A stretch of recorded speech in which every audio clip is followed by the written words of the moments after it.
What's up? This is MC. Sa videong to, ang pag-aaralan natin ay relationships between fractions. Meron lang naman tatlong possible relationships sa pagitan ng dalawang fraction. Una, less than. Ito yung kapag yung unang fraction ay mas mababa sa ikalawang fraction. At yung ginagamit nating symbol dyan ay parang arrow na nakaharap sa kaliwa.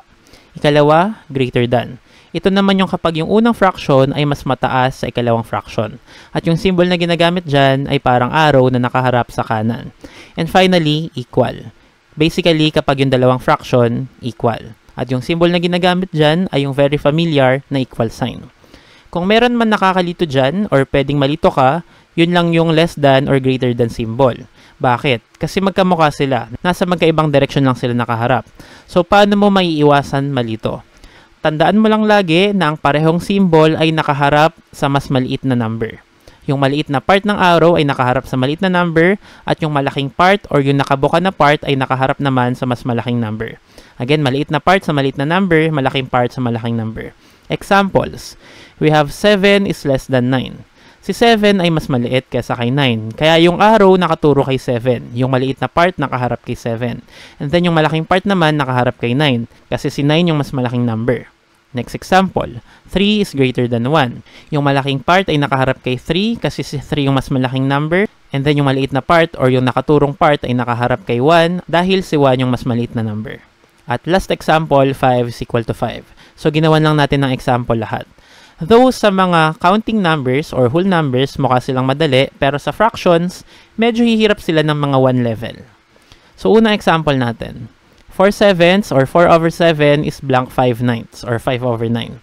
Mas malaki ba or mas maliit or equal yung unang fraction sa ikalawang fraction? Ang technique na gagamitin natin ay applicable sa lahat ng fractions.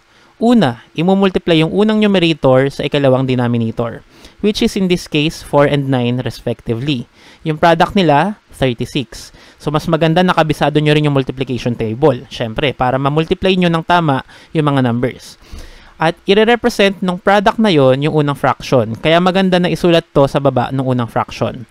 Pangalawa, imumultiply naman yung ikalawang numerator at yung unang denominator, which are 5 and 7 in this example. At yung product nila, 35. Maganda rin na isulat yan sa baba ng ikalawang fraction kasi i-represent niya yung ikalawang fraction. Ngayon, i-compare natin yung dalawang products. Yung relasyon ng dalawang product ay sharing relasyon ng dalawang fractions. So, 36 is greater than 35. Therefore, 4 sevenths is greater than 5 ninths. Next, 3 fourths is blank 6 eighths. Again, multiply the first numerator and the second denominator together. 3 and 8 respectively. Ang product, 24.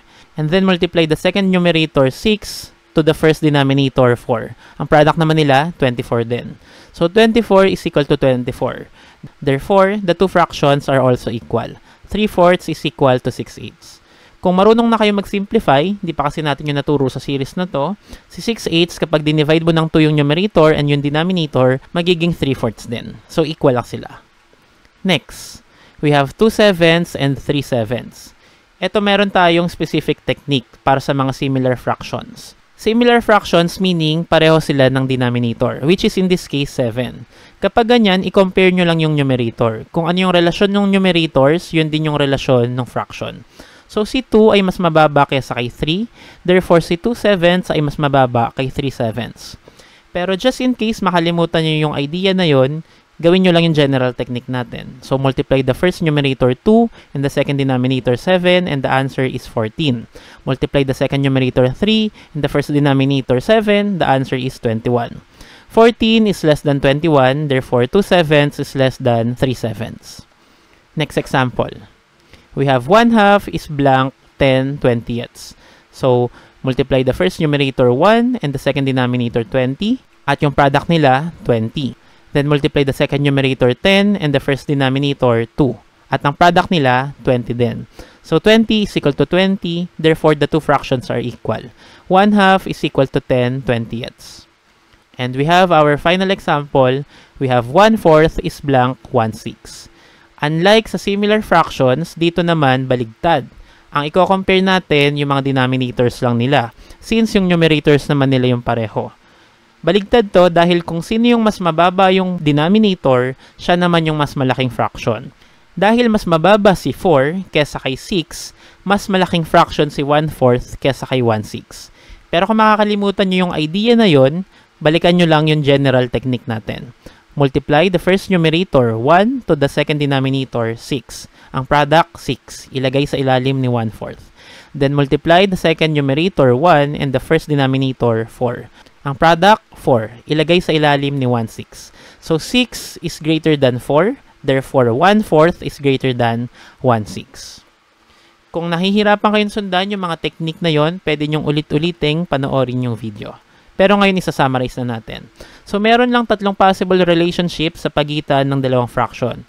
Either yung unang fraction ay less than, greater than, or equal sa ikalawang fraction. At yung general technique natin, imumultiply yung unang numerator sa ikalawang denominator. Imumultiply yung ikalawang numerator sa unang denominator. And then, i-compare yung products nila. Kung ano yung relationship ng products, yun din yung relationships ng numbers na nire-represent nila. Para matest ang natutunan mo sa videong to, ay i-access yung quiz na inihanda ko.